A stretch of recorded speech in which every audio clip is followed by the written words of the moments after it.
A judge agreed with the psychiatric's findings that Bryant, a black woman, is competent. We'll see you Monday, August 24th for trial. The Federal Reserve is leaving interest rates alone. It's the fourth straight time the Fed has kept rates steady. The decision marks the first with new Federal Reserve Chairman Kevin Warsh. President Trump is set to award the Medal of Honor. Major James Capers Jr. led his team through a deadly ambush in South Vietnam in 1967. Injured and bleeding, Capers got his 9-man team to a helicopter for evacuation after 4 days and nights of fighting.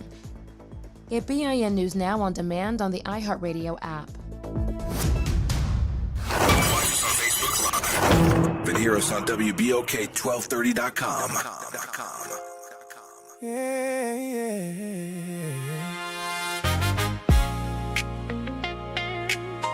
Late nights in New Orleans. Some voices entertain the city. Some voices changing. You already know who on the air tonight. Gerod. Gerard on the radio. Whole city vibing slow. Late night lights in New Orleans glow. Everybody listen close. Gerard on the radio. Truth in the speakers for sure. From the bayou streets to the corner store. Whole city locked in.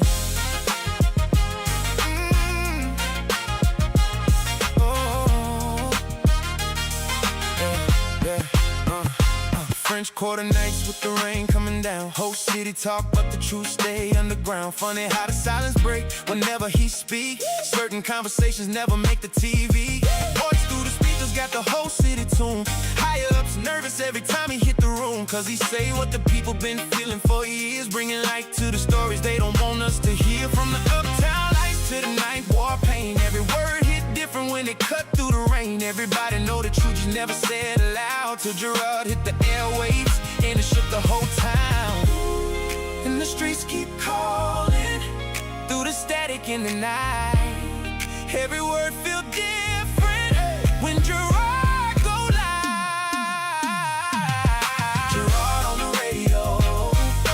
Whole city vibing slow. Late night lights in New Orleans glow. Everybody listen close. Gerard on the radio. Truth in the speakers for sure.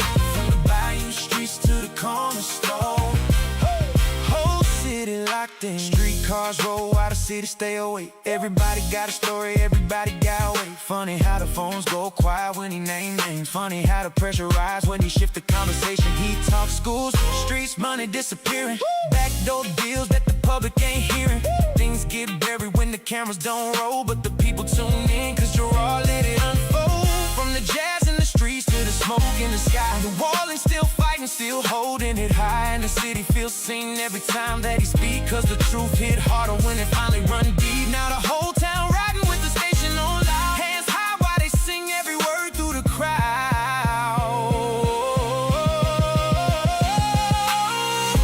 Can you feel the city breathing? Every late night conversation. Through the speakers, through the rain. Ooh, New Orleans, don't sound the same. Gerard on the radio. Whole city vibing slow. Late night lights in New Orleans glow. Everybody listen close. Gerard on the radio. Truth in the speakers for sure. From the bayou streets to the corner store. Whole city locked in. Yeah. You're now rocking with Gerard, the voice they couldn't silence. New Orleans, stand up.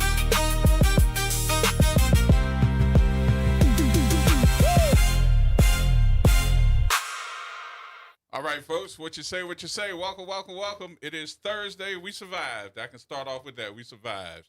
Bad weather and everybody survived. So thank y'all so much for being here and tuning in.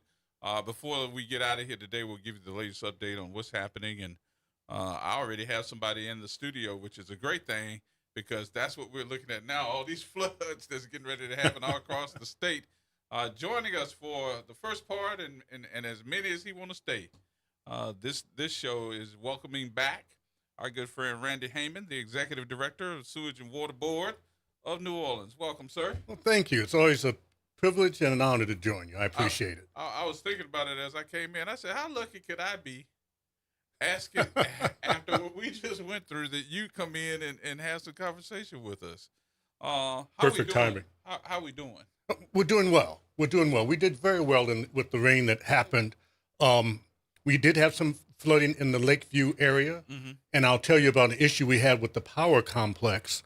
As you know, we have equipment that takes older electricity. Right. It takes the 25 hertz. Power comes in now at 60 hertz. Okay. And so we have these static frequency changers. Okay, and they're supposed to change it to the 25, and it goes out to the pumps. So it converts. So it converts. Okay. And we have three of them, and they went down, lost, for some reason, did not operate.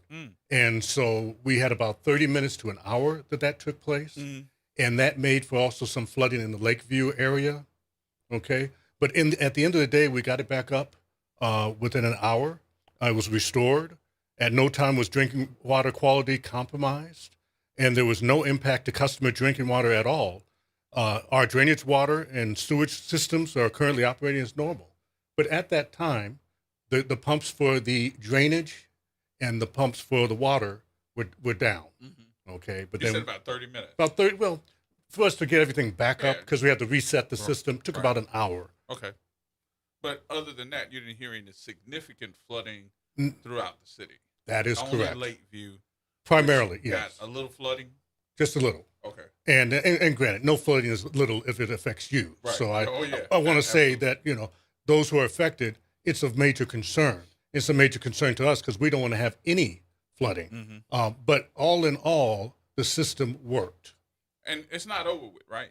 and it's not over. Yeah. So we got about, what, 2 or 3 more days? 2 or 3 more, but today I think it was we had 1 to 3 inches Okay. citywide, and so we went through that. I think today is the heaviest day Right. that we're going to have. But also, too, I think it's important to note that to get through this, we had to coordinate our staff and teams. We had to place certain teams in specific areas where we thought there might be an issue, and so we did a good job being very strategic in preparing for this. Because I thought I saw you on TV earlier today or yesterday. Yesterday. Yeah. I said, look at standing there. Oh, somebody said, come on up here and talk to the people. But yeah, that was informational. And then I said, I don't even have to call from the information line because you're gonna be here today anyway to try to give us something. Perfect timing. But was this a scary moment for a lot of folks with this storm? Well, because we're below sea level, and it is a great concern. And it's a great concern for me. I mean, I'm up strategizing and staff is working. And as I said, we had people who basically came in that evening. We're going to stay overnight, Right. just in case there was an issue. And so it's always very important. We're always making sure that we're prepared. And but at the same time, because we prepared, we came through it and with little flooding. And so I was that's going to good. ask you though, what did we learn from this storm that would take us into the next storm? What did we learn? Anything new? Or? Well, per some conversations I had today after the issue we had with the static frequency changers, we have to get a better understanding of what would make it so that they do not operate. Okay, because we're looking for them, and I said yesterday that we have greater confidence in the system now that we have the power complex, and we do. And it was down for half an hour to an hour, okay? But I don't want it, and I think the citizens and the engineers don't want it to be down at all. Right. And so we have to go back and look at it and see why did it go down? What do we have to do so that we implement new protocols so that it does not happen again? But let me make something clear. What you're talking about with the power being out, you're not stating the fact that if your power was out at your house, you are not at fault. That's not the same power complex. Well, I'm not blaming anyone for what happened. I'm just saying that because we're still analyzing what the situation was and how did it come about. Okay, because I don't know, was it the equipment? And so at this point, I'm not casting stones at anyone. I'm just saying that the equipment went down. Yeah. We have to evaluate why did our equipment go down, and then make the proper adjustments. What are we and where are we? And I kind of wanted to get into the situation of what are we looking at these days. And I'm trying to put this politically correct. So excuse me if I'm stuttering on this part. So I'm seeing I want to address the French Quarter. And I'm hearing rhetoric right now because I know the people that own businesses, they are concerned about businesses not getting the people, foot traffic, because of the construction that is being handled by Sewage and Water Board or the contractors for Sewage and Water Board. And what I was really concerned about is that you were getting, or the Sewage and Water Board was getting blamed for the way that this construction is being handled. Can you address that? Okay. And I think it's important that everybody understand what's going on, because you're damned if you do and damned if you don't. I don't know if you understand that or not. I think you learn it quick, fast, and in a hurry, because if you didn't and there was a lot of water coming through because of broken pipes or whatever, we were going to have your head on the block. If you didn't, if you did, like we're doing now, trying to fix it, now we're seeing businesses complaining the fact that y'all taking too long to do the work. Where's the middle ground on this? Well, let me start off with this. Okay. I was fortunate as a child. My father's best friend in college became the first black pharmacist in St. Louis. And I worked for him between the age of 10 and 18. Okay. He had a small business. I got to see, for good and bad, the frustration he had when there was a financial issue and had to worry about would he be able to make payroll, would he be able to buy the equipment that he needed, or the pharmaceutical drugs that he needed to do. And so I understand that small businesses walk on a razor's edge. Okay. And so I appreciate their concern. And when I met with them, I appreciate their frustration and their anger. I respect it. But the project we're talking about is a generational project. What I mean to say is this, and I think by chance, one of the attendees of the meeting yesterday said it well. He said, my parents had this building, my grandfather, my father, I have it, and soon my children will have it. Okay. Well, to make it so that it is possible to stay there, you have a workable utility, you have to make an investment. And so this is a generational project. It was always going to be 365 days. We came in saying it was going to be that long, a long time. But what goes on during that time?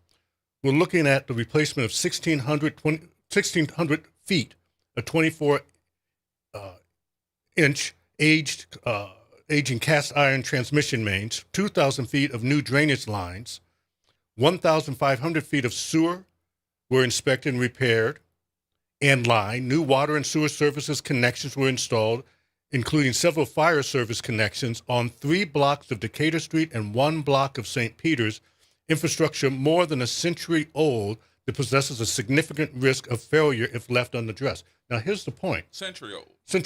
And if you don't do it, then there's, as you said, there's the possibility it's going to break down the line. Right. And now you're going to have to develop a study, obtain the funds, and all. So we're in a situation where this is a generational project. We're in there to do the work. It's a $9.5, I think it is, $1 million project. So it's significant. And so we're going forward with it. Now, there were a couple of issues that, I was able to educate the group about yesterday. One of them being originally this project, and the question has been, you should have done it a different way. You shouldn't have done it as one big. Do it in stages. Right. Well, truth of the matter, that was our plan originally. But we are tied into receiving FEMA funds, and they had a deadline. And so we decided the best way to do it was to get shovel and ground, we call it in the business. So that if you're in there working, you can start to hand in your receipts to be reimbursed. Okay. If you haven't done the work, you're not going to be reimbursed, and that money may go away.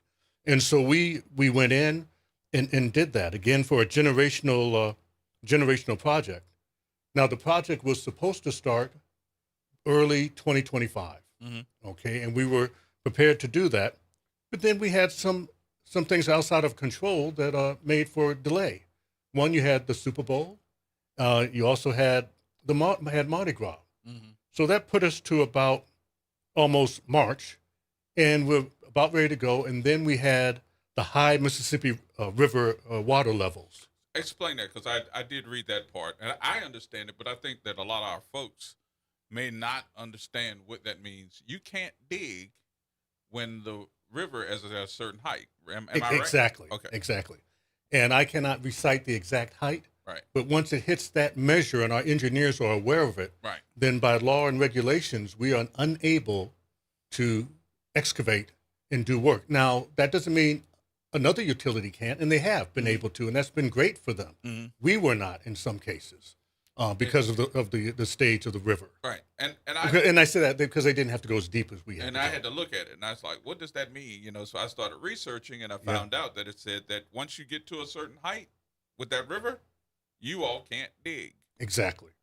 And didn't we have an issue where it said, hey, look, the river is too high, too high, too high.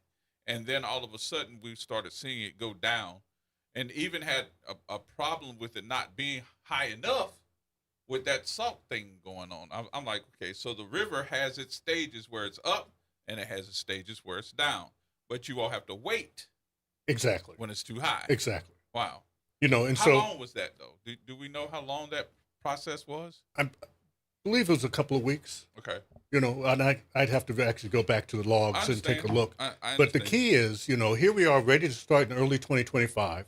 We had to deal with the Super Bowl. We had to deal with Mardi Gras. Delay. Then all of a sudden you had the Mississippi River rising.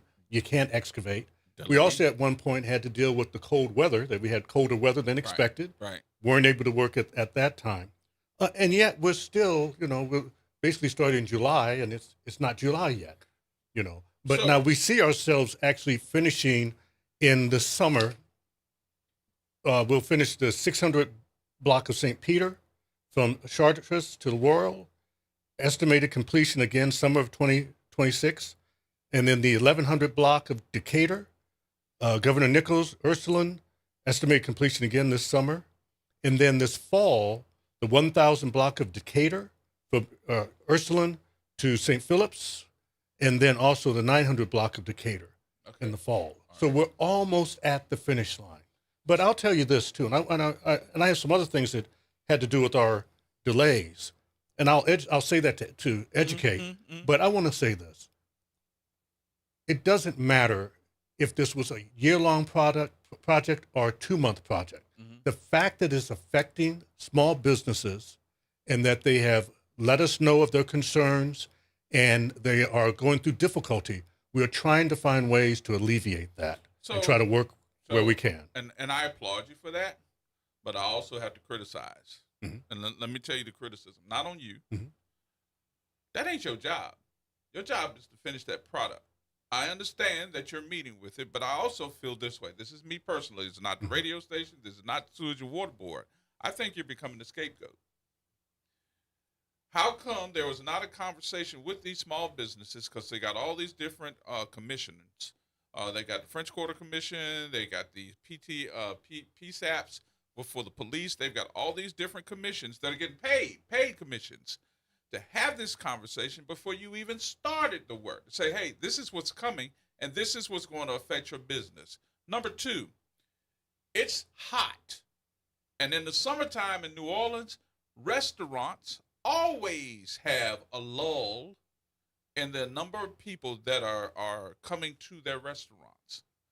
So what they do, they find other ways to make money. Number three, why are you being blamed about this? And I'm not expecting you to answer this, because this would put you in a political whatchamacallit. But I'm saying to myself, you shouldn't have to answer for the work that you're doing. Wasn't this started before you got here? It was, and coordinated before I arrived. It was put together before you got here. Now, now that this is all happening and it's taking too long, it looks like to me that the sham is happening. That we're now going to start asking the city and sewage and water board to pay us because our business is low. Are you thinking of ways of how y'all are going to pay? Because I mean, the sewage and water board has its own money to have to take care of. The bottom line, I'm a long-serving public servant, right? And so it's my job, professionally. It's my job in my heart to try to do the best I can to try to help people. And so what we're going to do is, we met with them, and I listened, and I believe every question deserves an intelligent answer. And now they asked for us to give them compensation because of business losses. As you ought to give them. They put it on the table. Let me just say that. Okay. And so as a result, I told them, so that I wouldn't be disingenuous, that we cannot, as a utility, use public funds for private purpose, for private property. And that's across the country. That's how it was. As you know, this is the fourth city that I've worked in. That's the way it was in Washington, Philadelphia, St. Louis. And so you're not able to do that. Now, they had mentioned that there might be some grant monies that they could receive, and, would we support that? Well, if we see that there are grant monies, we'll be more than happy. If there's a way to assist with the administration or seek money someplace, we would do that. But within the law and I'm not practicing law, but with our limitations of using public funds on private property, we're not able to do that today. So that was a concern, and that's what they asked for. But they also did put some things on the table that I think were worthwhile. One was, could we work longer? Okay, and we're working 24/7 in the areas where we can, but there are laws and regulations that control how long you can work, so as not to disturb the neighborhood. And so we told them we would look at that, but that too is a double-edged sword, because we also have to think about the person who is saying, "Oh, you're working at this hour is affecting me." Right. But to the extent that we because can, of the noise, or vibrations, or any of that stuff. But to the extent that we can adjust and it speeds up the project, we're going to look at it.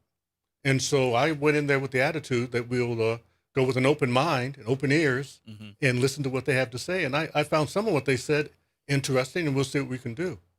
All right, let me open up the telephone lines here. 504-582-9422 if you have a question. We're going to take a break here. Let me let you catch your breath and take a swig of that water, and we'll be right back with more in just a minute, y'all. Everybody hold tight right here on WBOK.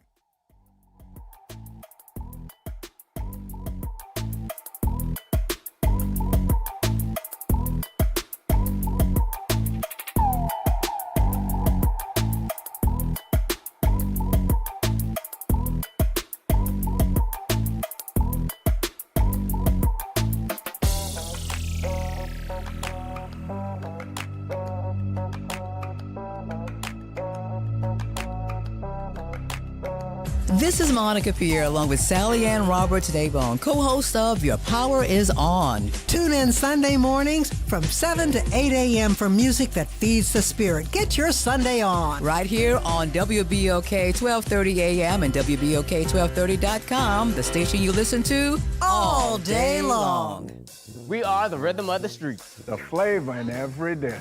The story in every song. We are New Orleans Tourism and Cultural Foundation. We help artists build the future of New Orleans. Because when the culture thrives, our people thrive. Every note, every brushstroke, every dish is a door opening new possibilities for those who carry our traditions forward. And when we open that door, the whole city moves forward. For New Orleans Tourism and Cultural Foundation, culture is our open door. Greetings and salutations. I am Edward B. Coulon Smith, chairman of the board of the New Orleans Regional Black Chamber of Commerce. We'd like to invite you to tune in every Wednesday at 12 noon on WBOK to listen in on Black to Business and be a part of the movement that's going on. Thank you. Making a difference in the community. WBOK 1230 AM. Here we go. The reality check on WBOK 1230 AM. All right, folks, welcome back. Welcome back. Gerard Stevens with you. Thursday afternoon, the lady extraordinaire, the attorney, is out on today, so she'll be back. Just hold tight. Of course, our guest today, Mr. Randy Heyman, the Executive Director of the Sewage and Water Board of New Orleans. I'm glad that you're here with us on a day like today. Thank you so much for You coming. had perfect timing. Yeah. You must have a crystal ball. No, that's that's your executive secretary that helped me out. Your executive assistant. I don't want to call her no secretary if she's not. Nothing wrong with that, but I'm just saying. But anyway, let's talk about this too, Mr. Heyman, that when we start talking about what has happened to delay this project in the French Quarter, it also stated you all had an archaeological find. Am I right in saying that? That is correct. What, that is correct. What in the world? Discovered historical artifacts temporarily paused us for 3 to 4 weeks on the 600 block of St. Peter's. A second discovery on the 900 block required us to continue on with archaeological requirements. What I mean to say is they find it. You can't just say we found it and then go on and do nothing. The officials come in, they shut it down. Right. They very carefully dig, do the research and all. And nothing you can do. And you can't do any work. And they asked us to be quiet about it. We weren't allowed to talk about it. Okay? And so we had, 3 to 4 weeks, and then later there was another one. I think it was another 1 week, week and a half. Who did y'all find, man? Who y'all find? Well, I wasn't truly part of the excavation. They didn't tell you who it was? So, but whose ancestors it was? Nothing? No, I don't know that. You don't know none of that? Man, you're supposed to tell me, right? I didn't have the tea to share. You should have told me all of that, man. Guess who they found? They didn't find somebody from no, it was archaeological, so I'll leave that part alone. Mm-hmm. Nobody that they said was a close relative to anybody. None of that. They ain't say nothing. I don't know if they found buttons or glass or bottles or anything, but I know they did find some significant items, and they'll share that with the public at the right time. Did they remove them? Yes, that's what they do when they have an archaeological dig. Okay. You might remember in New York, there's been times, or even I think in Boston when they had their big dig, that they went down, found items, and then it's customary. You have to stop, and they did the same do thing the in actual Oklahoma. dig, rope it off, fence it in, and to protect the items, and then to get the make it public later. I know they did the same thing in Oklahoma when they did found a whole bunch of stuff, after the city Tulsa. Yes. That's what they did their archaeological dig and found a whole bunch of stuff and how they covered it up to start up a whole nother city. So, but anyway, so how long did that last? Well, the first part took 3 to 4 weeks, and I think the second part was a week and a half. So we're talking about a whole month. Almost another month. Wow. Yeah. And like I said, we had the cold weather, we had the Super Bowl, we had Mardi Gras. We had the French Quarter Festival, But then again, like I said, that's the past. I believe I told you the story one time. My father, when I was a child, I would say, I can't. And he took his 2 fingers and he poked me in my chest. He said, take the word can't out of your vocabulary. And so that's the past. I put that aside. We are looking at the Sewer and Water Board. How can we assist them where we can? And how can we get this project to go fast? On adrenaline and get it going and get it done. And we're almost there. Now, let me tell you some good news. Okay. When we look at what work has been done, what successes have we had with this project? Well, the 600 block of St. Peter, all water, sewer, and drainage work is complete. Concrete paving is complete. Sidewalk restoration and energy work remains in some areas and is scheduled to begin shortly or has already been done, weather permitting. Fencing is planned to be removed by June 30th, and Jersey barriers will be installed while the sidewalk restoration continues. On the 1100 block of Decatur, all water, sewer, and drainage work is complete. Concrete paving has been completed up to Ursuline Avenue. Crews are currently placing temporary asphalt behind the curb to address safety concerns ahead of sidewalk work. Sidewalk restorations are anticipated to begin within 4 weeks. Green mesh has been removed. Now, sometimes they have the green mesh to keep down dust and everything. Right. That has been removed to improve pedestrian traffic. When we look at the 1000 block of Decatur, all water, sewer, and drainage work is complete. Street paving restoration is approximately 50% complete. Sidewalk restoration will begin once paving is restored. Crews completed curb installation, and weather permitting, we'll anticipate the concrete to occur and we'll schedule within the next 2 weeks for that to take place. Mm-hmm.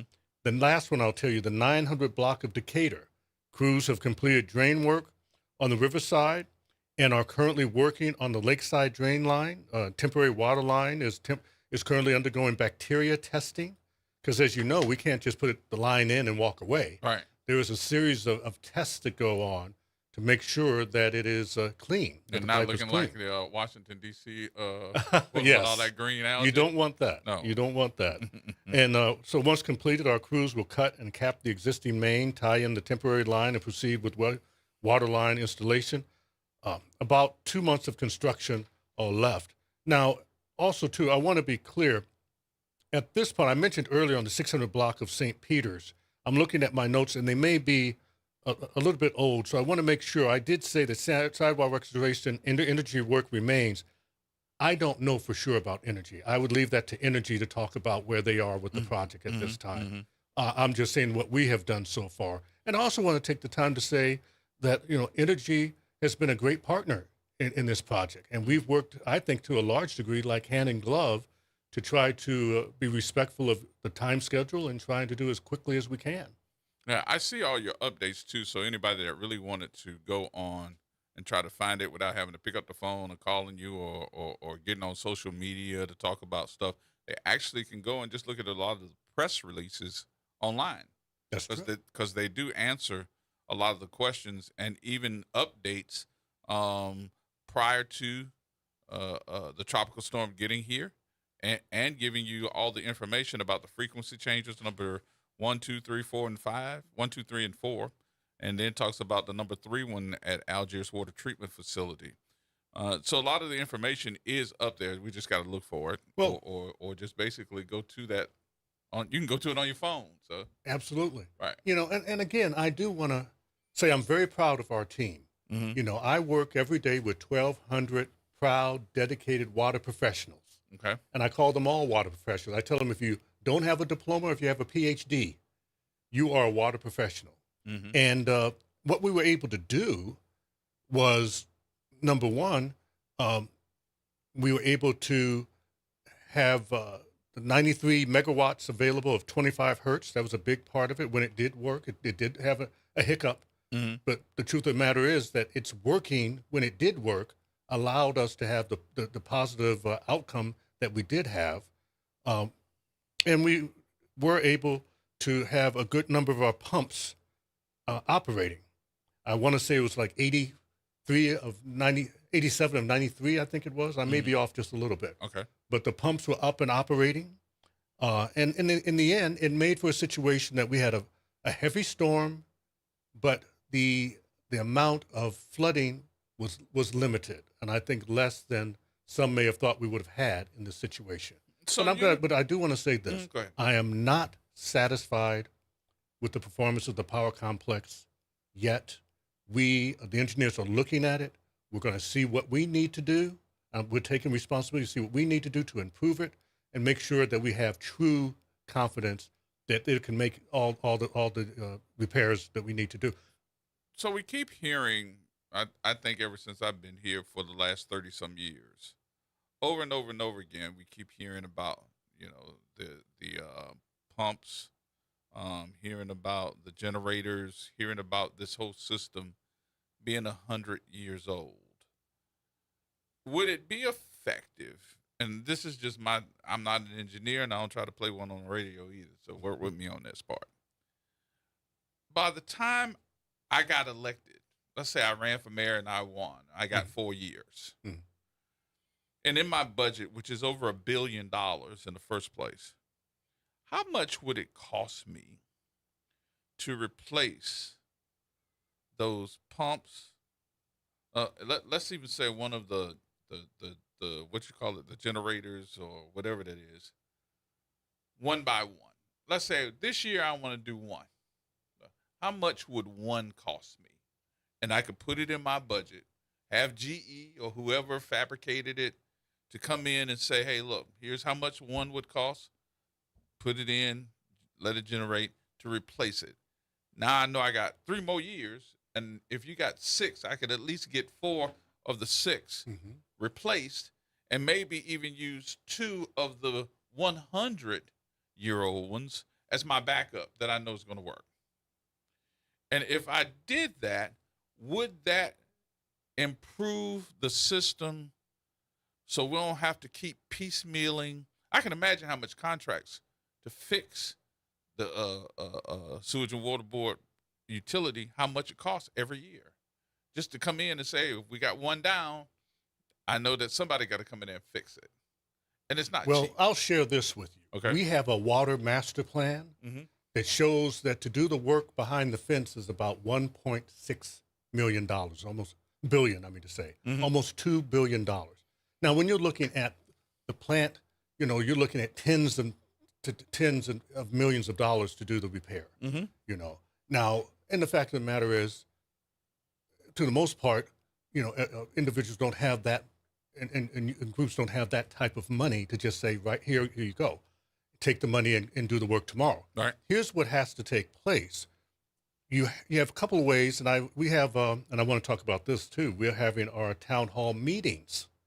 We had a couple last week, and we would have had 3 this week. We'll talk about that next. Okay. But I tell people that there's couple of ways to pay for utilities. You can have what they call pay-go, and a lot of times people say, "What's pay-go, man?" Well, pay to go, pay as you go.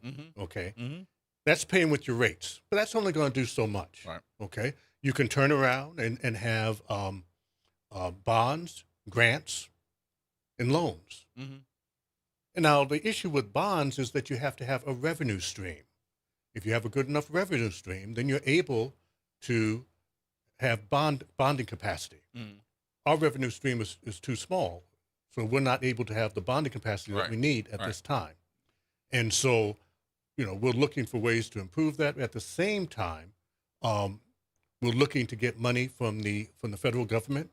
You know, I've talked before about seeking federal funds, be it grants or loans, or low interest loans from the federal government. So those are all ways for us to go about getting the funding. But yes, I think here and across the country, and again, I bring a perspective looking at from St. Louis to D.C. to Philadelphia, that across the country, they're starting to realize that we're going to have to make water a priority. And why do I say that? And it's not just because of what we see here. My perspective is more of a national level. I'm on the board for the National Association of Clean Water Agencies. I'm on the board for the Association of Metropolitan Water Agencies. These are the think tanks that take all the different cities in the New Orleans, St. Louis, D.C., and they take their concerns and put it together and then coordinate with the United States Congress and Senate. Okay? I testified before the United States Senate when I was the head of the CEO of Philadelphia Water. Afterwards, President Biden came, and afterwards we were able to receive some funding.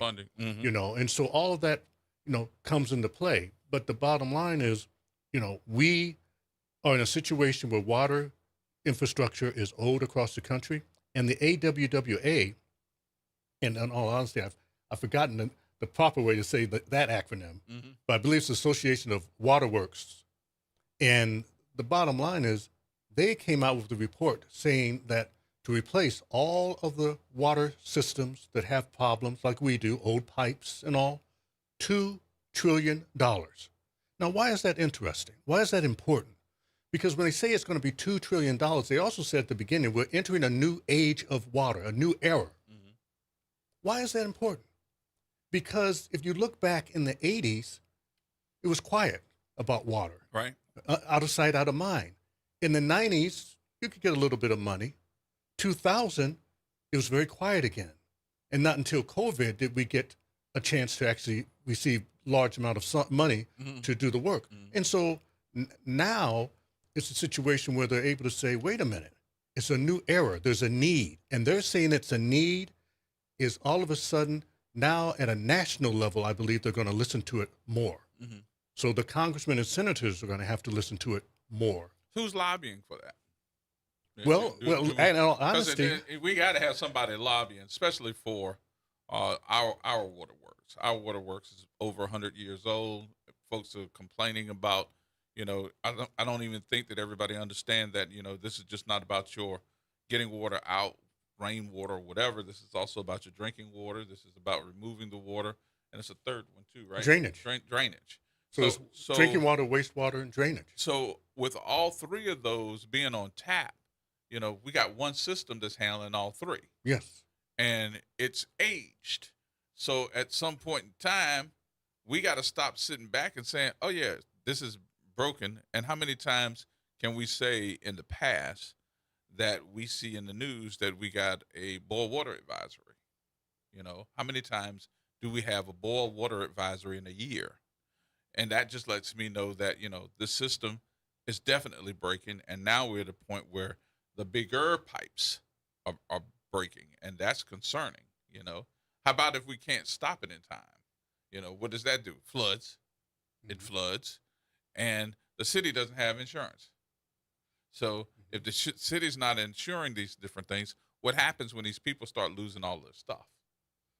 Because you're in a situation where your home, your building, as far as your business is concerned, or whatever, is going to flood. So we ain't got to worry about the weather coming down if our own system keeps flooding. So I would like, to see somebody with the city also answering, how do you do this? And are they planning to pay these businesses in the French Quarter because they're not getting the traffic? I had to go back to that. The traffic coming through because you're doing work. Mm-hmm. And I will leave that to others to answer. Very smart. But where do we go now with this project? What's your answer?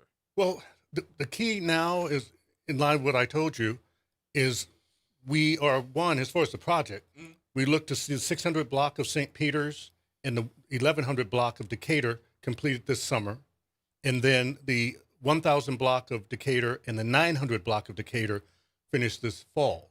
Now, what's going to happen in between? We want to make sure, and like I said before, the past doesn't matter. What we have an obligation to have boots on the ground, look at what we have to do, where are we now, and what can we do to make it better for those businesses. And so I instructed my staff to sharpen their pencils, to see how can we be more strategic in doing this and get it done quicker. So we're going to look at, can we adjust the hours that they're able to work? We're going to look at whether or not, also too, we're going to look at how can we have better communications. All right. Now, I think we've done a good job, but the situation demands that we do a better job. And we're not going to run from that. We're going to lean in. And so we've already had conversations with the administration, with DPW, and talks of how we can work together to meet with the businesses, to offer more of a concierge customer experience and know what the problem is, and if we can address it to assist them. Okay. So we can't be an old utility that says, no, there's only one way to do it. We got to try to look at it and see what's the best way to do it, to adjust, to assist the customer. All right. We'll take a break here. We'll take this break. We'll come back a few more minutes, and we'll take some telephone calls, too. I see a couple of folks calling in. More coming up. Randy Heyman's in the building, y'all. Everybody hold tight on this Thursday.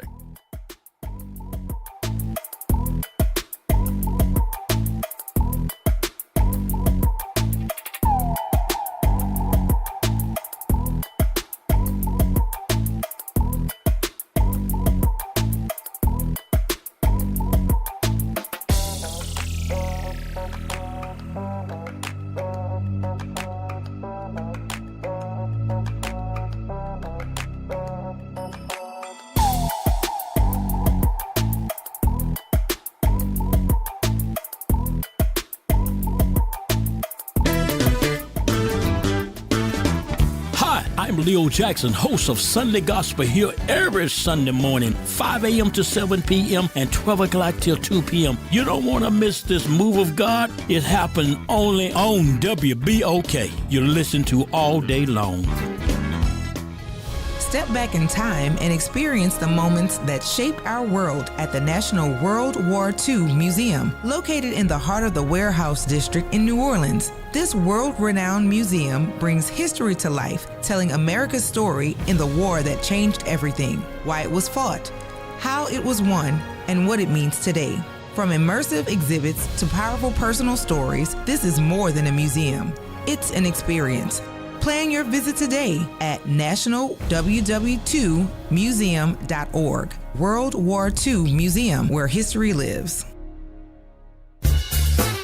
This is Andronika Morris, host of Put Housing First. Join us every Tuesday at 12 o'clock, where we will discuss how housing affects every aspect of our lives and what's necessary, what's needed to guarantee housing for all. Join us every Tuesday at 12 o'clock as we dig down deep onto the issues that affect all of us. Hey, Pontchartrain Park. Thanks for listening to WBOK. Here we go. The reality check on WBOK 1230 AM. All right, folks, welcome back. Welcome back. Galloway. Galloway? Oh, there he is. What you say? I think he there. Is he there? I don't hear him. You got him up? Nope. Galloway, call me back. Call me back. Let's get back to the conversation. I was trying to take a telephone call here real quick, but anyway, Mr. Randy Heyman is here, and you are finding, I guess, more so how this thing has been operating, and you're making changes as you go under your leadership. But as the executive director, I always expected that the executive director would be running things. So it kind of made me a little pushback, gave me a little pushback when I heard the mayor go to the state and ask for more control of Sewage and Water Board, and then the next message that came out, she stated that she wanted to take it over. Mm-hmm. Did that bring a pause? Did she discuss that with you? What's your answer to that? Well, you have to understand the history of the organization, that we actually are created by the state, and we work under the state and the city, and the city does control what our rates will be. And the city is also involved with our billing process through different ordinances and all that they have. And so we feel, and I know you know there's legislation that has passed that will give them more authority over us. We feel that we'll work under any administration or any system to allow us to have sustainable income to run the utility and allow us to work as professionals and do the best we can to protect the health and safety of the community. We will work with it and go forward. Now, at the end of the day, there's going to be a need for the knowledge and the dedication of SWIVNO employees because they know how to do it. Mm-hmm. You know, the other day, and this isn't SWIVNO, but it made me think. The other day, I was looking at where they were tearing up some bricks, and it was just a hole. And then it looks smooth, perfect. Mm-hmm. That's what a craftsman does. And so there's going to be need for the craftsmen and individuals who know their craft at the Sewage and Water Board. So this is just not somebody coming in and laying down some bricks and putting some cement and sand in there. And it's not the job I would do. Okay, it looked like a 3-year-old did. Okay, so I think, you know, ultimately I think we'll be able to work together. Okay, and I think that they'll see the talent that they have at the Sewage and Water Board, the dedication that they have, and move forward as a team. Okay. All right. Let's take Galloway here. He's been holding on. I got your back. What you say there, boss man? What's going on, Brother Gerod? I'm the beast maker, the candlestick maker, and everything else you want me to do today, man. Yeah, yes, indeed. Shout out to Mr. Randy for coming on and taking this my phone call and answering these difficult questions. My question to you, Mr. Randy, with your expertise and your knowledge, you have broken down so much stuff today that I had to sit back and be like, damn, this brother know what he's talking about.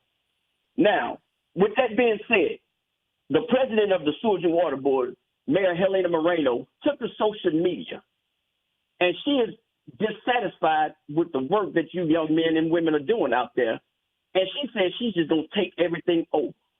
What does that actually mean for her to say, I'm going to take everything over? Or do you know what I'm talking about? Well, I think, you know, that people have been upset with the Sewage and Water Board over time. And some of it, I think, is misplaced.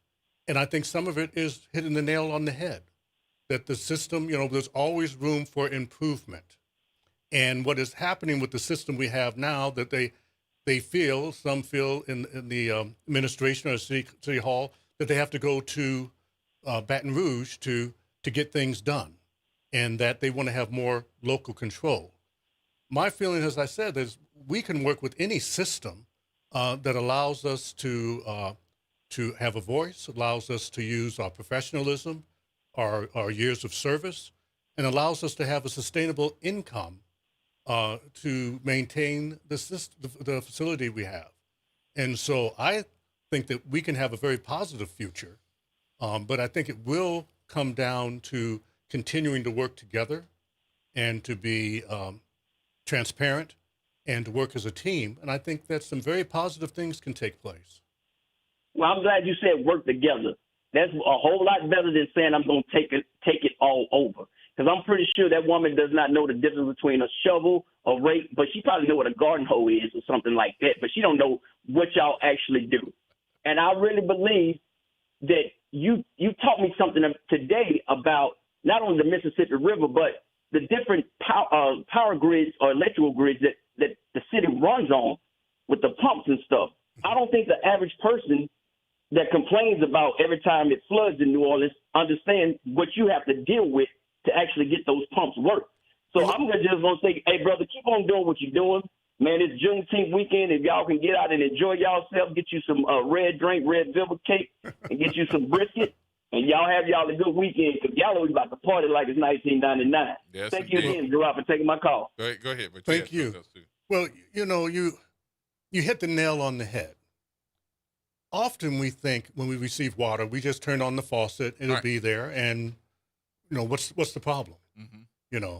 Well, in honesty, we have a very intricate system of pipes, and we have a very demanding and sophisticated pieces of equipment that have to be used. Mm-hmm. And so we have engineers who are highly educated to do the work, who can evaluate the equipment, who can design the changes that have to be made, that can help us to put things in the right order, so that we're able to clean the water, take the water the way that needs to be taken away, and really to provide a good service. It's not easy. As I talked about our equipment, we had to make sure we had the right amount of megawatts of the hertz that we have to keep the pumps running. So it's not just by chance that when you turn that water tap that you're getting clean water, And I'll say something else. All cities across this country, they don't run on gasoline. They run on H2O. Mm-hmm. Because if you don't have a clean water system that'll bring water to the homes and to the businesses and take away that which must be taken away, then you're not going to be an attractive place. And so we want to maintain what we are. We're a great city, and I think we're going to get even better as we strengthen our sewage and water board. We're in a position that's very similar across the country. We're not alone with what our needs are. But I am and have been going to Washington, talking to people, beating the drum, and I'll continue to do that with the boards that I'm on to say, hey, this is what the problem is, and we need funding. And then when the funding comes, since we made an effort, let us be first in line to receive it. Right. I agree with you 100%. Last few minutes here, because I know you got to go and do other stuff too, because the day your day.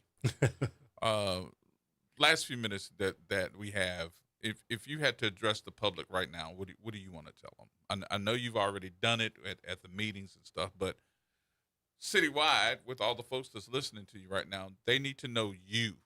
So how do you address them and tell them what's going on with the system? Well, we have an old system. You've already done that for the last hour, though. No. Let me add on to it. We have an old system.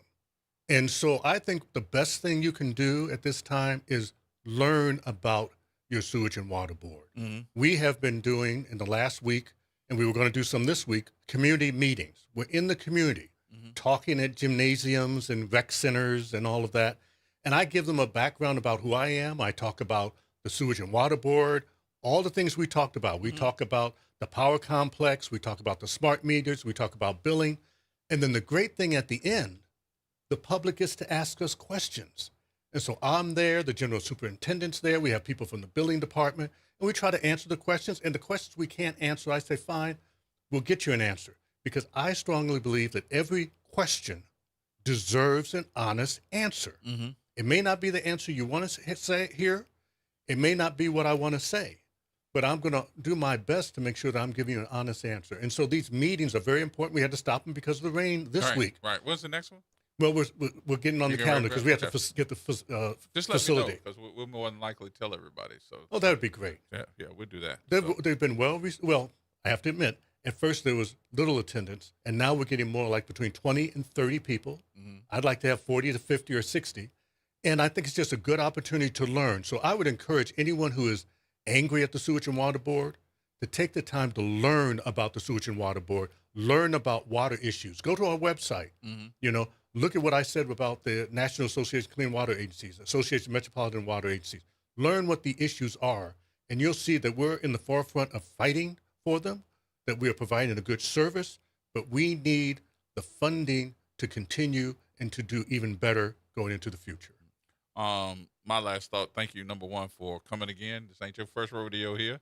Come back. We'll try to get you scheduled again, because the more information that you can tell to the public, I think can be told here too and get the masses. So anytime. Well, thank you. And I anytime that appreciate there's a situation getting ready to happen weather-wise, you need to get on top of it. You need a microphone. There's your microphone. Come on in. I don't care what we're talking about. Come on in. Just tell me I need to talk. You got it. Okay. I appreciate it. All right. Always do. Thank you, sir. I appreciate you again. Mr. Randy Heyman has come in and given you all the information that you need about Sewage and Water Board right now. And there's more to come. So we'll take the break here. We'll come back after news and have some more conversation with you in just a minute right here at WBOK. Boom. Did it again.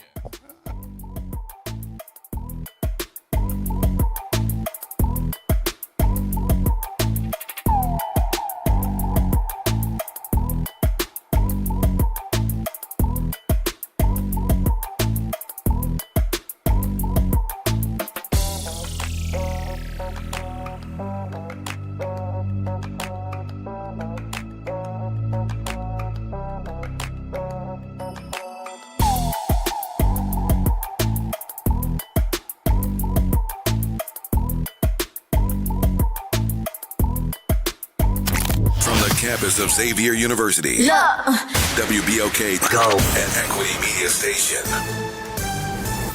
I'm Alexandria Ikamoni with BIN News Now. The Department of Justice wants to stop a Chicago suburbs reparations housing program. The local reparations restorative housing program in Evanston, Illinois, launched in 2021 and allows $25,000 housing grants for Black residents who lived there between 1919 and 1969, as well as their descendants. The Justice Department's Civil Rights Division is joining a class action lawsuit, arguing handing out grants based on race is in violation. Then Apple is increasing prices because of the increasing cost of memory and storage chips. The celebration will not end following today's parade for the New York Knicks. After the parade, there will be a ceremony right here at City Hall. And usually that's a ceremony that fans can only watch on TV. We actually made the decision to set aside 600 tickets, 600 seats. Then the team will also soon head to the White House. Get BIN News Now on demand on the iHeartRadio app.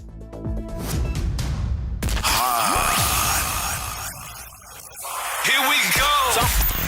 The reality check on WBOK 1230 AM. All right, folks, welcome back. Ain't it good to get the information? Ain't it good to get the information and hear it straight up without having all the folks and the naysayers talking about what you ain't doing or what you're getting paid or how bad the system is? I told Mr. Heyman, and I'll tell you this too. Anytime there's anything with the Sewage and Water Board and you need to get it out, come on in the building. Let's talk about it so that we can start spreading the news. Got a problem? Come on. I want to know about these meetings, and maybe we can record them and put them back up if you can't make it. Or maybe we can take them live when they do them, because now you got a source. So That's just how it is. I don't want to ignore, also, kind of switching gears here. I don't want to ignore the fact that a lot of folks went through, I would say, some type of PTSD last night or earlier. Was it early this morning? Did you all go through PTSD this morning with that storm? When all your phones started going off with the tornado warnings, then you saw all the lightning. It was anybody up? Come on, let's talk about this real quick. I don't want to take the rest of the show doing this because I got some other stuff that I got to, and that other stuff is juicy. It is juicy, juicy, juicy. So did anybody go through some type of PTSD this morning with the storm? 504-582-9422.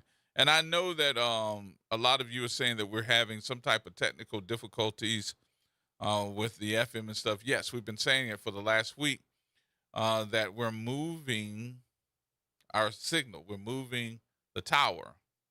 And it's taking a little bit longer than what they thought. So just hang in there with us. Just hang in there with us. We will do it. And then I think on the AM side, our tower being in Gentilly really received a lot of bad weather this morning, including maybe a tornado because of it.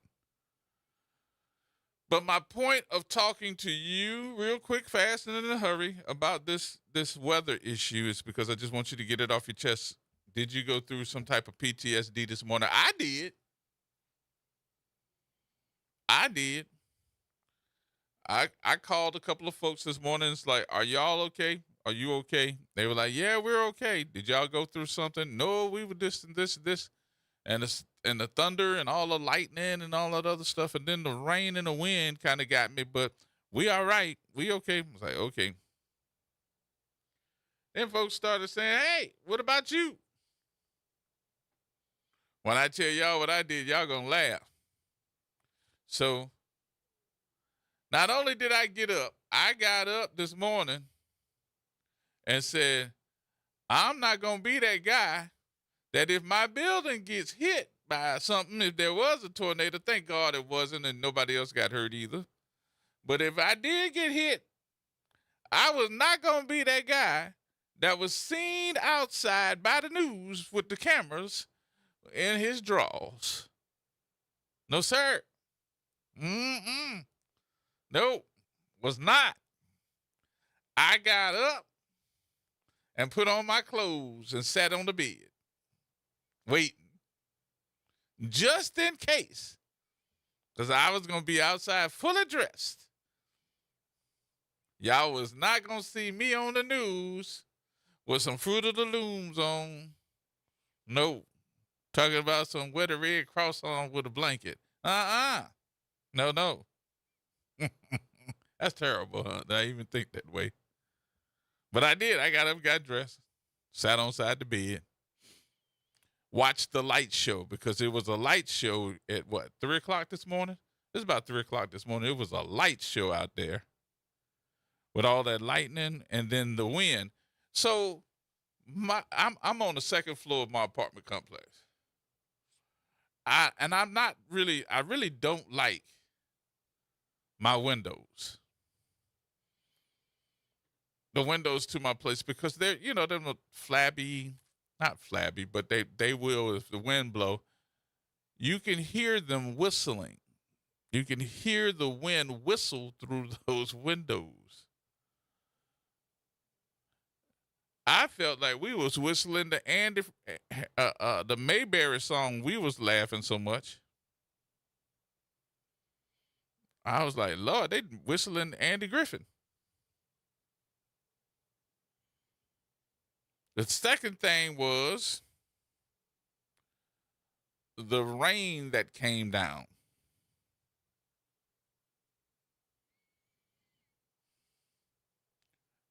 It's disturbing to me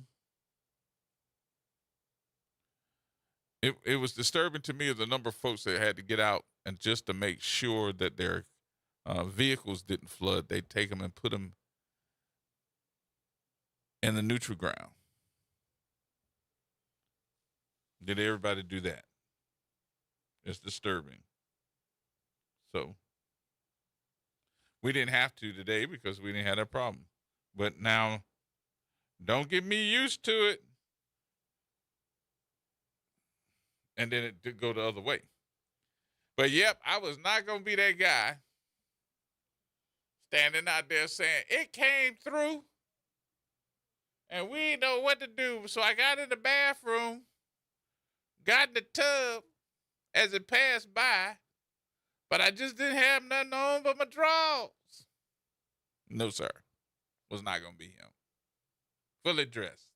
Looked like I was on my way to work. Mm-hmm. All right. So the other part of this situation today with the radio station, let me tell you why you all are writing what you're writing. Because I'm also saying, I'm getting stuff from people that are saying, I can't hear y'all on the FM. But I'm also getting stuff from people that are saying, I can't hear you on the AM. Is that still, are we on the AM? I think that we are. But if we are not, you all have to remember that it knocked out the power in Gentilly. Our studios are not in Gentilly. Our studios are here at Xavier University, Uptown. Okay? We transmit our signal to our tower, where the transmitter is,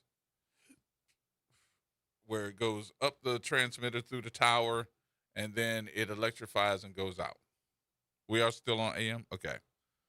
But earlier today, the radio station was off because the electrical power in that Gentilly area of New Orleans was out. So our power was out. So I know that it took a minute to get it back up and all the other stuff. So I was just wondering, was it back up? So now we know. But as far as our FM is concerned, it wasn't the storm. It was the fact that we've been doing some work on it to get it in a situation where it sounds better. We moved it, and I could tell you more, but you know that I don't have permission to do so. And it's really racial. Oh boy, it's really racial. So it is what it is. It is. I leave it alone. All right, now remember what I told you. That I got some juicy stuff to tell you. Now, y'all know we got the information yesterday quicker than anybody else about what's going on with the U.S. Attorney's Office. What? Was there something going on with the U.S. Attorney's Office? Mm-hmm. You can look at the paper now and read the story. It really doesn't give you all the details, but what it does tell you is that the lead prosecutor, Mr. Ginsburg, who is supposedly prosecuting some very high-profile cases, and that includes your former mayor. He's in charge of that case, right? Not no more. Not no more. Everybody say it with me. Not no more. Not no more. No. He was put on leave and demoted. What? Yep. He was put on leave and demoted because they found out that he was bumping the monkey with somebody in the office that is classified as a subordinate.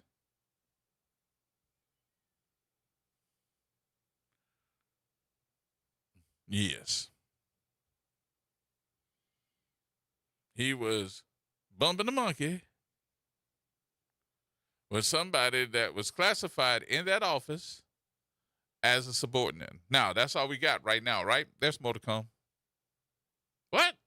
Yeah, there is more to come. That's all we can say right now, but there's more to come in that situation. All right, the other part. With that being said, he got demoted and put on leave because of it.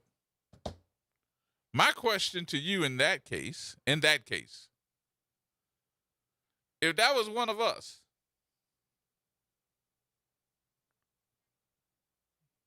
would that have happened of we gonna demote you and put you on leave? Or would it have been like, let's walk you to the door, here go your box. Get out. Probably I can't say that that's how it's supposed to be. I can't say that that's what it would have been. I'm just asking you. Did you know? So that's where he is. Now, here's the other part of this. There is something that is coming up.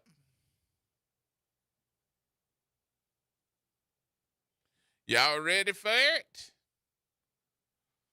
There's some conversation that is going on at the city office of the mayor. And some interviews that are now happening. Some meetings. What does that mean? That means these folks are interviewing somebody else, or should I say, other people being interviewed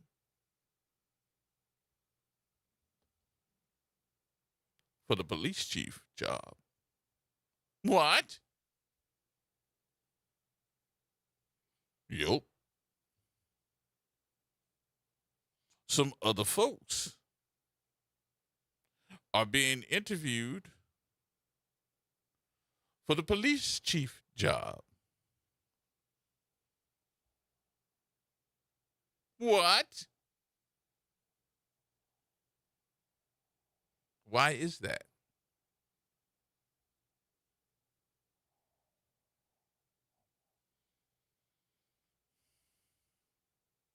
Because there was an agreement that was struck prior to Cantrell leaving. And that agreement was, we were going to keep you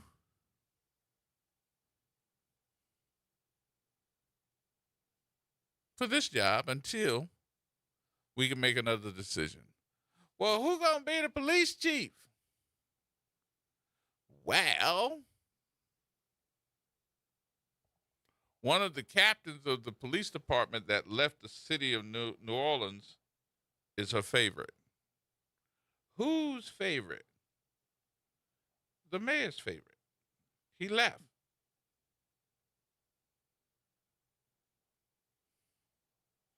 Him gone. Him went to the West Coast. What's his name? He used to be in OPD. And his name was, last name was Noel. Y'all know who I'm talking about? But word that got back, baby, word that got back.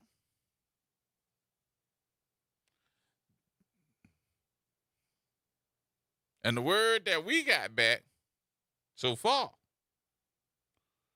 is he said, hell no. I ain't coming back to that. But he ain't coming back to it for a couple of reasons. Number one, who would he be under? He said, nope, not going to do that. Second of all, he said, I got to do what my wife said, do what my wife said. Hell no.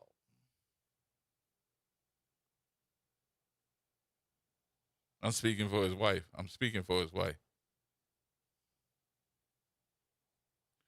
The third thing that he would have is you all are still under consent decree.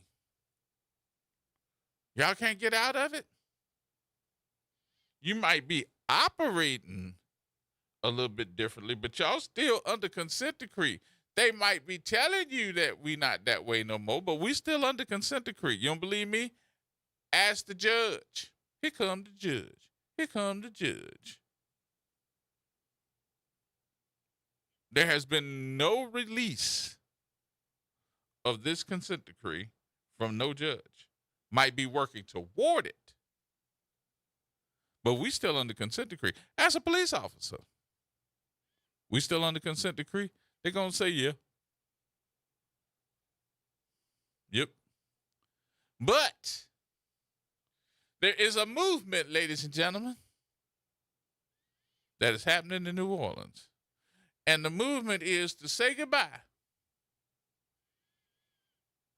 to Granny. I think you're wrong, Gerard. How in the world are you going to tell these people that they're trying to get rid of me?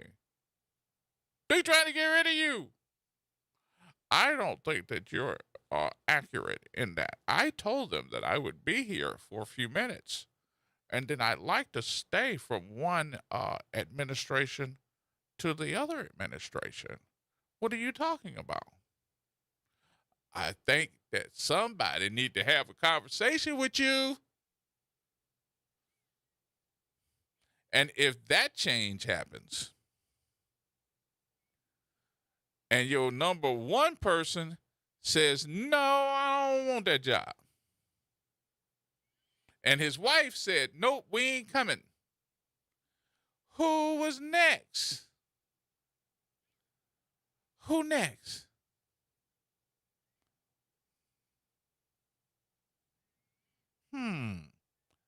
Who is next?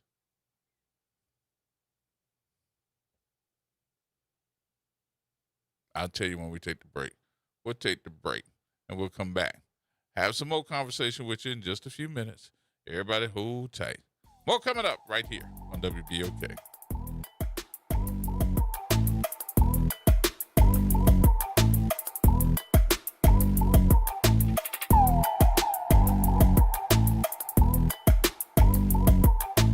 This is the Bloomberg Black Business Beat. Spelman College president Rosalind Brewer came from the business world. She's held posts in the C-suite at Starbucks and Sam's Club and was CEO at Walgreens, making her one of the most successful black women on Wall Street. And now she's trying to take some of that experience in business and use it to help Spelman. One of the things I've committed to this board of trustees at Spelman College is that I will try to bring as much business to this institution as I possibly can. And that would be through a new financial or business model. You know, we live off of very few sources of revenue. But if we looked at our institutions through the lens of what we could monetize, things like our online learning programs, that right now through the number of, high school students that need certifications, could we provide those? Spelman was recently one of several schools that billionaire Arthur Blank donated to. I'm Bloomberg's Justin Milliner on the Black Business Beat. Lowe's has the brands pros trust to get the job done. You can now shop new Catalyst fencing solutions and save big when you do. 10% off when you buy in bulk. Plus, save $180 on a DeWalt 12-inch dual-bevel sliding compound miter saw. Now just $449. Our best lineup is here at Lowe's. Valid through 5/6 while supplies last. Selection varies by location.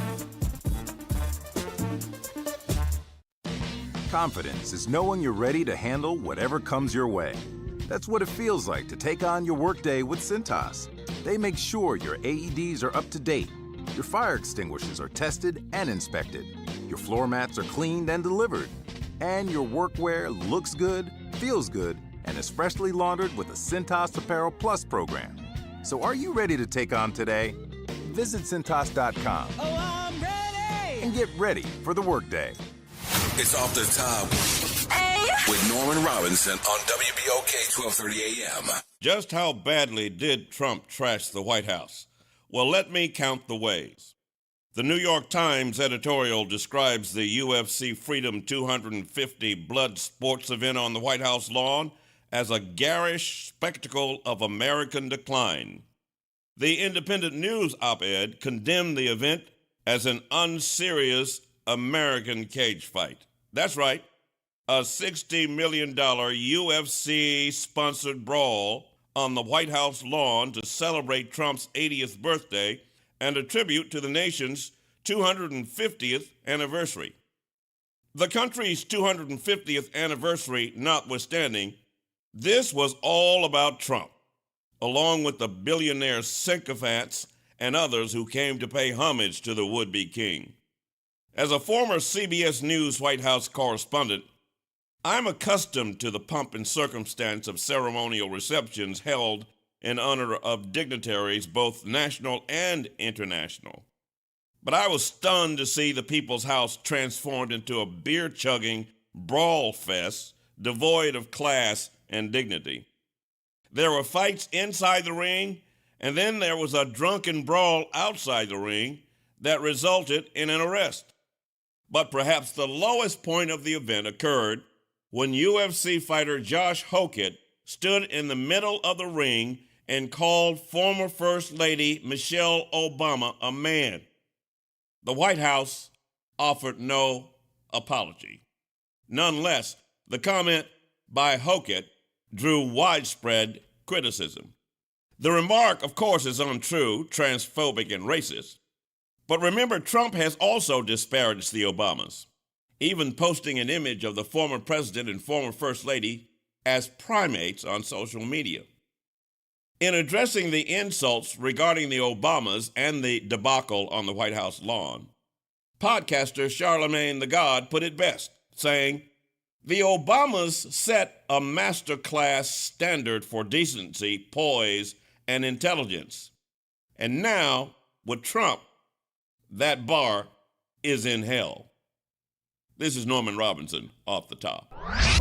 Hey, this is Steve Poston. Be sure to listen to WBOK 1230 AM every Saturday morning at 10 a.m. and Sunday evening at 5 p.m., bringing you the best Southern Soul barroom music with the Southern Soul Weekend Party Mix, hosted by me, of course. I'll be playing your favorite Southern Soul music by artists from all over the South, right here on WBOK 1230 AM or online at WBOK1230.com. The station you listen to longer. Listen to longer. Listen to longer. Hey, Delta Utilities natural gas customers. Your new and improved online customer service experience is here. Visit mydu.com to track your usage, choose convenient payment options, learn how to read your bill, and more. If you prefer to pay in person, our customer payment centers are open and ready to serve you.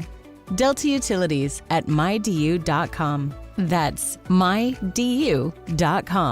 Improved customer service with you in mind. Life has a way of shifting priorities, changing needs, and pivoting plans. Home Bank is there for all of them. Their bankers partner with you for every step along the way, from understanding your needs to celebrating your success. Home Bank is invested in the vibrant spirit of our community and in you. So partner with them. Stop on by any banking center in the greater New Orleans area or visit home24bank.com to get started today. Good for business, good for life. Home Bank, a member of the FDIC.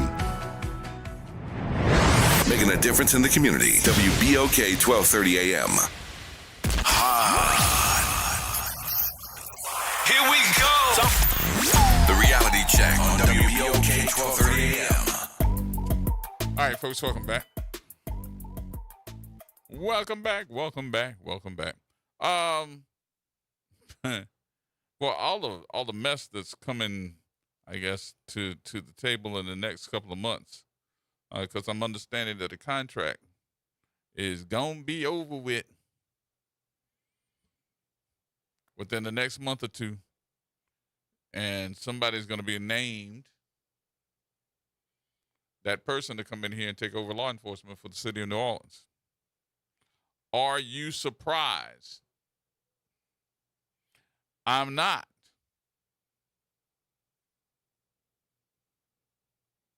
Why you not, G? Well, I'm glad everybody asked. I'm not, because that wasn't her choice. That was not her choice. That wasn't Helena Moreno's choice. I think that she was pressured in keeping this police chief. Now, my question is this.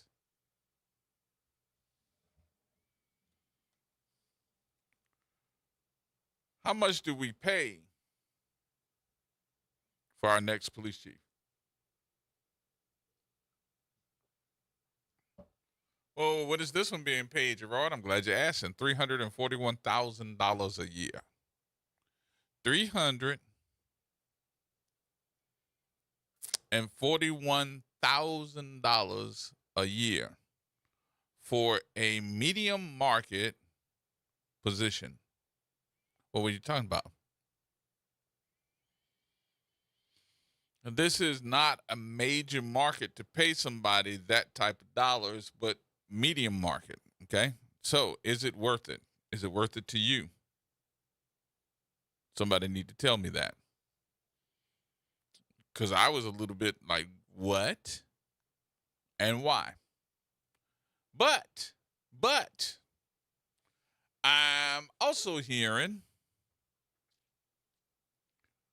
of one of the things that the administration is looking at, because police officers are complaining on the target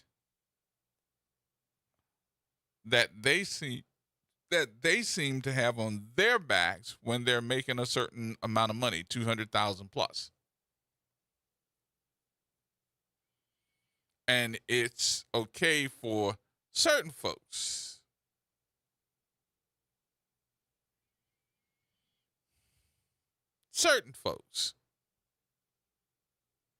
make that type of money that might be in a different rank, but they are certainly police officers.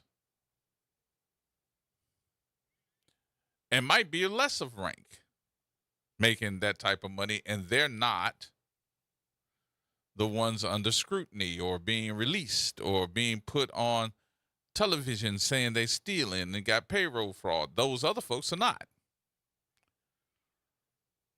So it has come to my attention that the powers that be are tired of this. They're tired of this. And honestly, the Chad Cockerham case, I think personally, may be leading the way that everybody's scared of.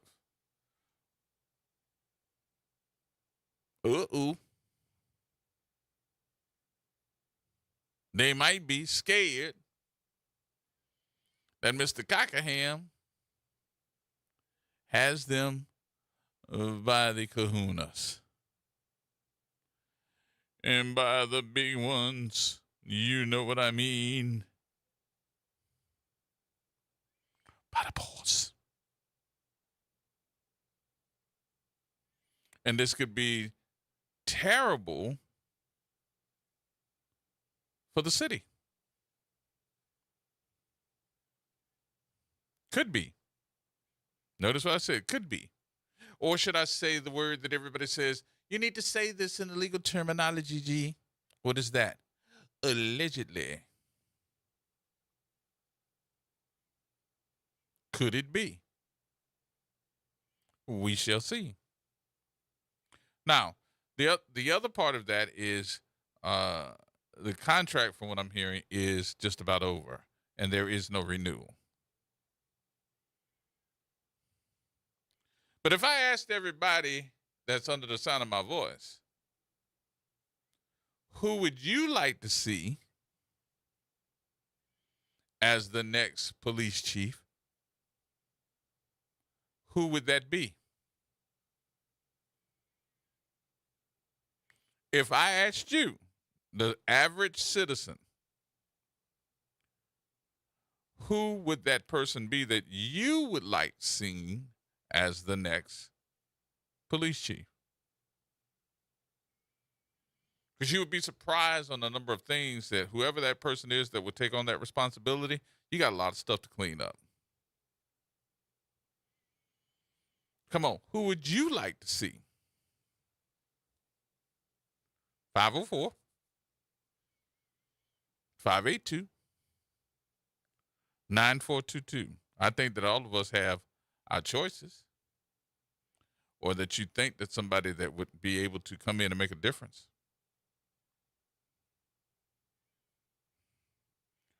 Well, who would you like to see, Gerod? Who would I like to see be the next police chief?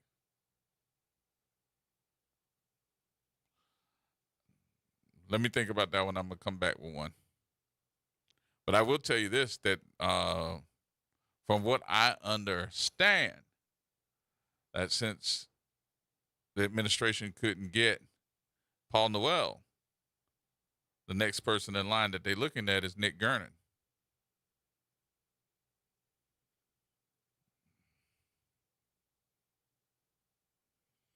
They say the next person that they're looking at is Nick Gernon.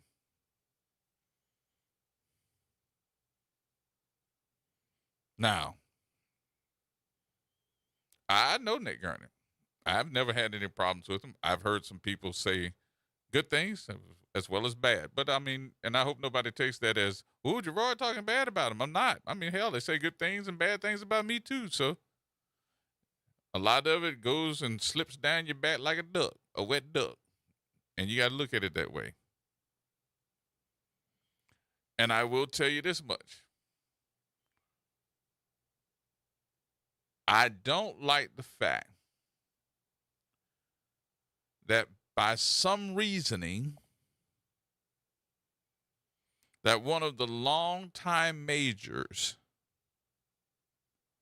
of the NOPD was fired. And he was fired,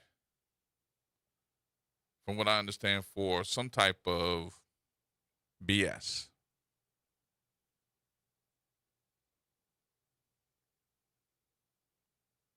After 56 years of being on the force. You there 56 years and you want somebody gone? And they got rank. They got more rank than you do.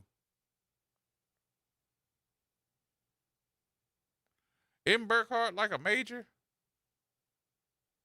And he got fired after 56 years? Burkhart been through hell and back. Burkhart was one of those that was also placed in the, y'all remember he was placed in a horse trailer with a lot of the captains when Surpass was the police chief. Surpass removed all the people that had any type of rank and put them as administrative, like secretaries, in the horse trailer out there in City Park, so that he could get his commander position taken care of.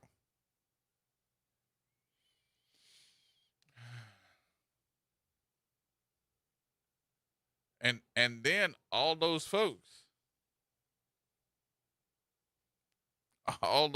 ended up having to go back to their regular lieutenant jobs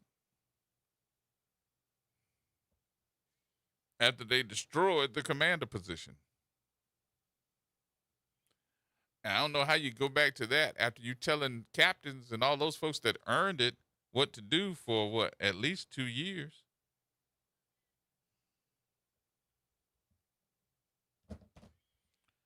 That's some retaliation if I never heard of it. But, that's another story for another time. So, let's go back. Major Burkhart was fired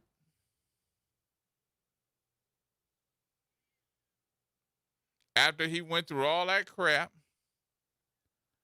with Surpass, put in the horse trailer. They sued. I think they won. And now you got this crap. You being fired For what? You didn't do a report? Or they didn't like the way you did the report? And who was that person that fired you? Because there's only one person in the NOPD can sign off on you being fired. Oh, who would you be talking about, Gerard? I'm trying to tell you, you're making all of these accusations. No, there's only one person that can sign off on that. Well, I wonder who that person is that could sign off on it. You, Granny.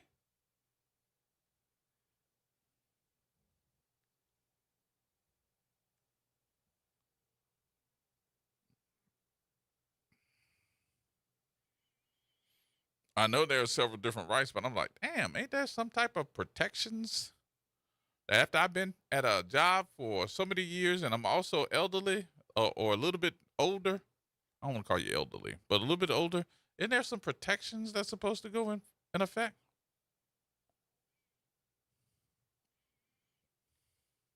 I thought it was in any job,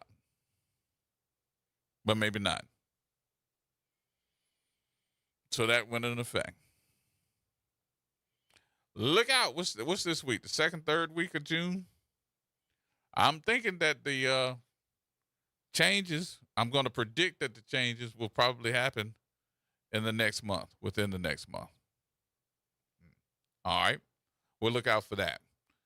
I got to switch gears because something else, too, we need to make sure we're going to national level. And that is, did y'all get Did y'all get my email? Y'all got my, what you call I sent? I sent you a story. Go check that one out for me real quick. I know I caught you with your mouth full. But anyway. Today's special because what's coming through all of the news agencies, and I don't see it enough, but I did see some of it today, was the number of folks that are celebrating with the former President, Obama, on the opening of his National Museum and Library. And it's in Chicago, where everybody came out to celebrate that thing, too. Did you all hear Michelle Obama's speech? Did you all hear her speech? Yeah, it's long, ain't it? Can we go to break first? Let's go to break early because I want everybody to hear the speech. You might not have to play the whole thing, but I do want to play the majority of it, and I want to break it up. So let's go ahead on. Let's go to break first. We'll come back and get into the Michelle Obama speech because I thought it was excellent. More coming up, y'all. Everybody hold tight.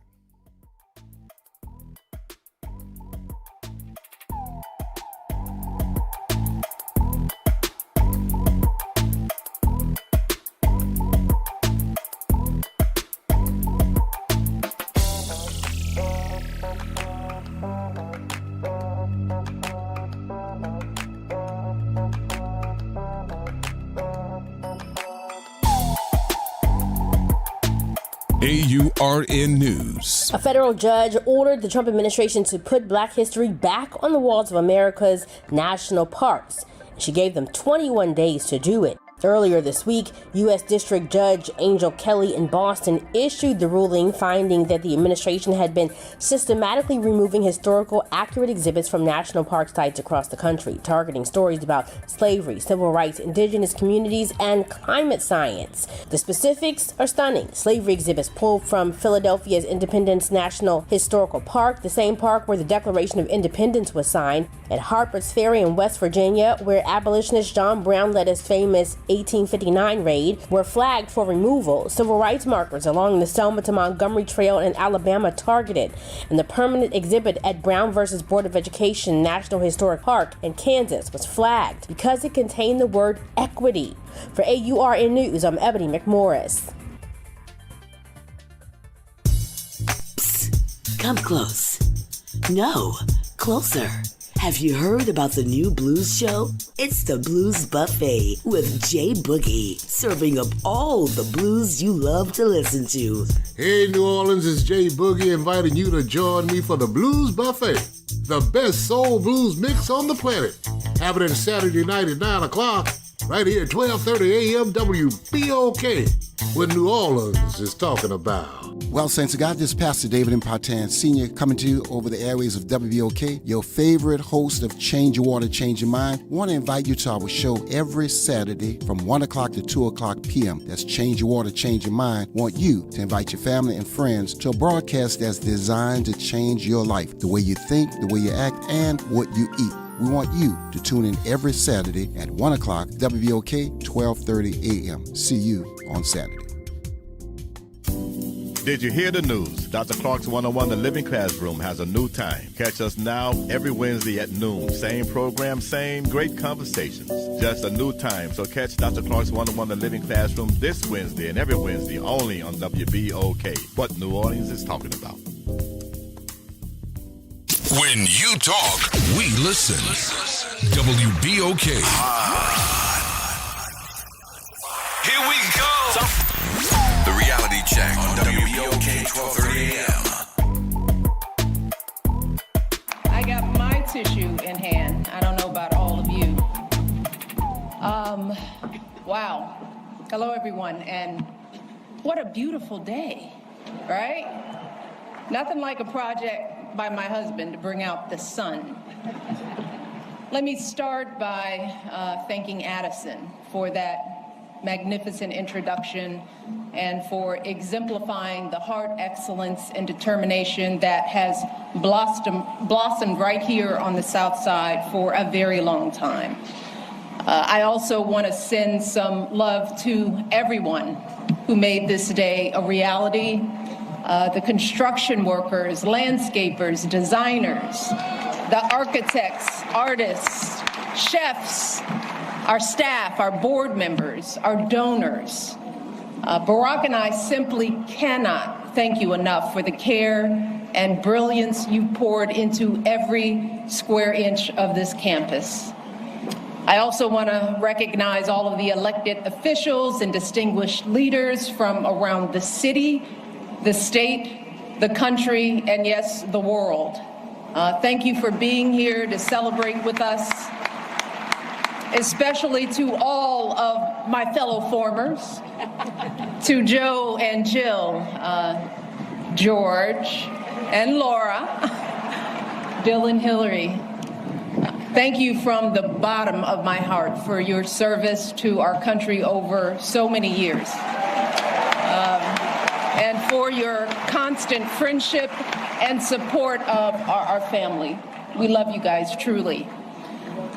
Oh, to our daughters, Malia and Sasha, who will always be my babies, even though we're no longer playing hide and seek on the South Lawn with Bo or hosting sleepovers in the solarium.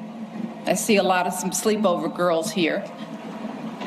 You both have grown into such brilliant and beautiful young women, making your way out there in the world. Thank you for bringing so much joy and spirit and energy to a life you had no voice in choosing, and for making us proud every step of the way. Love you, babe. Oh, so please indulge me for a moment, because I'm going to take a little time to do something that I know my husband will not do today, and that is to fully sing his praises.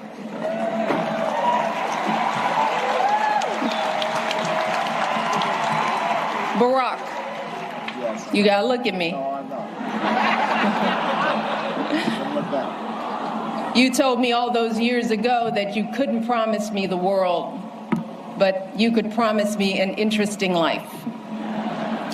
And of course, you outdid yourself and managed to give me both.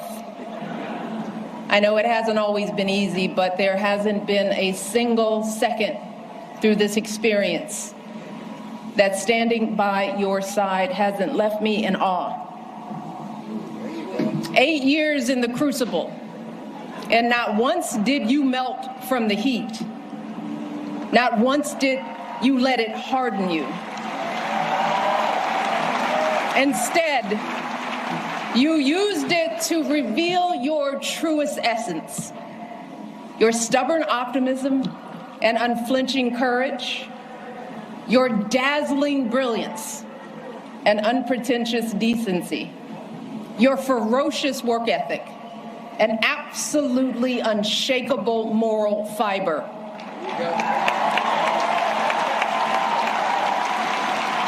And to do it all as a first, and the higher standard that comes with all that, the claims that a U.S. senator and constitutional law expert wasn't qualified for the job, the lies about your birthright, your faith, your patriotism, the outrage when you stated the biological fact that if you'd had a son, that he too would be black.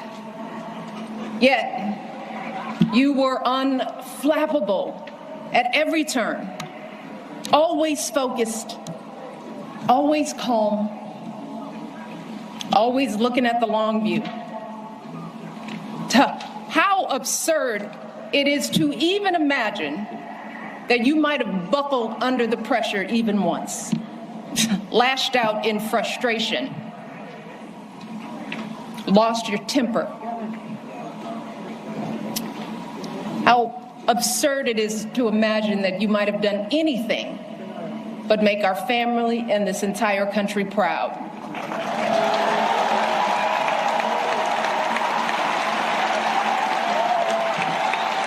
No, you were too busy.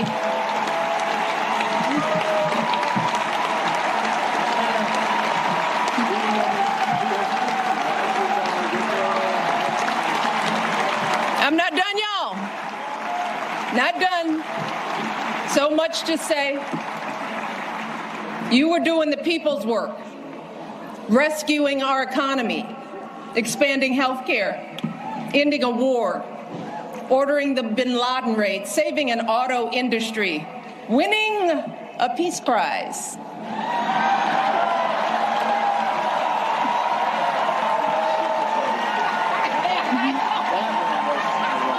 Keeping us safe from Ebola, regulating the banks, standing up for marriage equality, listening to science, and comforting an entire nation in the face of unspeakable tragedies. And you did it all with such grace and class and cool that you made the hardest job in the world look like a walk in this beautiful park. Your mother, Toot, Gramps, you are a tribute to their love. They are up there grinning and hugging today because you never forgot who you are and where you came from. Single mother, working hard to get by and get an education and show her son the world. Grandparents who didn't have much, but they had the perfect recipe to nurture your flame. You never forgot the folks in the union halls and church basements here in Chicago, where you first put your ideals to this test. You never forgot all the voters you registered and students you taught and neighbors you organized. You never fell for the temptation of a quick fix or an easy payday. You never changed from that idealistic summer associate who showed up on that rainy day when we first met without an umbrella. You always gave us the very best within you. And in doing so, you reminded the rest of us that we could too. Barack, there are no words to express how proud I am of the way you showed up and continue to show up every single day. It has been an honor to be by your side. You have made me a better person and have given us all an example that we should strive to emulate. And I hope you know Oh, there is truly no higher calling than that. All right. To all of you joining us today, our invited guests, and everyone listening and watching from afar, the Obama Presidential Center was created as a beacon of hope, a monument to our unshakable values, the ones my husband has exemplified his entire life: equality, empathy, honesty, inclusion, fairness. And especially during these anxious and divisive times, it is so important that we remember that those values are not unique to my husband. They are the same ones that your husbands and wives, your parents and children, your friends and neighbors exhibit and pass on. Every single day, millions of people in this country wake up doing their very best to live decent and purposeful lives. Yeah, we're all tested in one way or another. And there are plenty of times we all fall short. But deep down in our hearts and souls, we all know right from wrong. We know selflessness from greed, righteousness from injustice. We understand that we all rise and fall together, that every last one of us is an invaluable contributor to the greatness of America. And I'm talking about the workers living paycheck to paycheck, hoping to give their kids a better future. The teachers using their own money to take their students on field trips. The business owners struggling to meet payroll but refusing to close their doors. All those folks sweating over stoves to provide meals for their communities. Folks shivering in the freezing cold to deliver our packages, picking up trash to keep our parks clean, volunteers dedicating their weekends to coaching t-ball or directing the church choir or mentoring a child. That's where the truth of this country lies. Not in grabbing as much as we can get for ourselves or knocking folks down to prop ourselves up, but in the overwhelming goodness, the relentless striving, the quiet dignity that is inside all of us. Our greatest hope is that this center can reflect back just a fraction of that light, that it can capture the beauty of who we all are, no matter what we look like or where we come from or how much money we earn or how we pray or vote or speak or love. It's why during our administration we threw open the White House doors to all sorts of folks who don't usually get to meet the president or First Lady, the families pinching pennies to send their first child to college, the teenagers who know that a hot afternoon means the bullets start flying, the military spouses and children serving and sacrificing just like their loved ones in uniform, the Native kids showing us that resilience and pride can never be stolen, the 4-H'ers and FFA members with calluses on their hands from feeding livestock, the immigrants proving what it truly means to be a dreamer. These folks aren't Americans too. They are America. They are the beating heart of this country. They are us and we are them. And to ignore this simple truth, to refuse to there's a whole lot more to go along with this. You've been listening to what happened in Chicago today with the opening of the President Obama Library and Cultural Arts and a whole bunch of other stuff. A lot of people performing today, including Stevie Wonder, John Legend. They had all the presidents except for Trump. the alive or all the living presidents, except for Trump, were sitting on the stand. I hope that everybody got a chance to see that online. All right, so go on YouTube and look it up. It is the full Michelle Obama speech. You didn't even hear the majority of it, but I do think that it was a great speech that she made. Go and check it out for yourself. All right, before we go, I do want to give you this. On tomorrow, Friday, for those of you that want to fill out or sign up for the recall from 10 till 3 tomorrow at Old Gentilly Road. That's 4072-74 Old Gentilly Road. They're going to be there tomorrow. Also at Armstrong Park, they're going to be there from 12 to 6. Old Gentilly Road, they're going to be there from 10 till 3.